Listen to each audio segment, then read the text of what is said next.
So that's tomorrow. Now let's talk about the weekend. Yes, the holiday weekend forecast. Let's break it all down. Yeah, so this front goes through tomorrow night, and then behind it, it's very comfortable on Friday. Yeah, dew points crash back down into the 50s, and 4th of July itself is actually going to be like one of the coolest days of this stretch. So Keith and I were talking about this earlier. It might not totally have the like summer-like vibe or summer-like feel because it's going to be on the cool side. The humidity is going to be almost rather crisp. I think, yeah, it might just not have the summer vibe to it. Yeah, that's what we were saying on the show yesterday too, especially because the days leading up to it, pretty humid. Yeah, so in comparison, you're like, is this September? And you're like, no. Yeah, and there is a low kind of off to the northeast, and the air aloft is cold, so there will probably be some pop-up showers in the afternoon. But it looked to me, looking at everything today, the best chance is probably in northern and eastern Maine. Southern Maine may stay dry.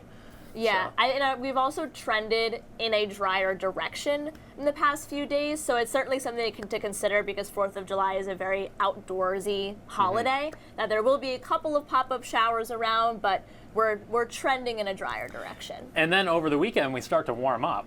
It's still pretty comfortable The summer Saturday. comes back after the 4th of July. Yeah, in a big way. And then Sunday, we've got a chance to make a run toward 90, especially over southwestern Maine. Very humid on Sunday, too. So I think some of those heat indexes getting into the upper 90s, maybe a low 100 for heat indexes Sunday. So that make sure you know how to keep cool that day. So that's kind of the overview. Here's a little bit of a closer look. Again, Friday morning, the dew points have dropped. It's comfortable.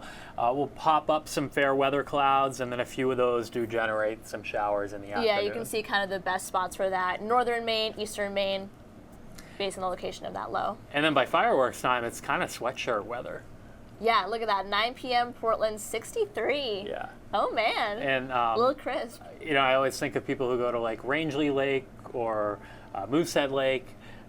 Given it's kind of crisp, you know, if you're out there camping, you're gonna need a sweatshirt or a light jacket. Yeah. Pretty quickly in the evening. And usually we'll talk about that too, reminding people that like some of the bigger lakes and the ocean temperature is still cold. So if you are doing water sports or going out on boats, always to remember that you have to dress for the water temperature and to have all of your emergency gear if needed, because the water is still cold enough to give you hypothermia if you're out there for long enough. Yeah, and we always say, like, if people paddleboarding, things like that, where you might be out alone and all that stuff. Life jackets, always have them.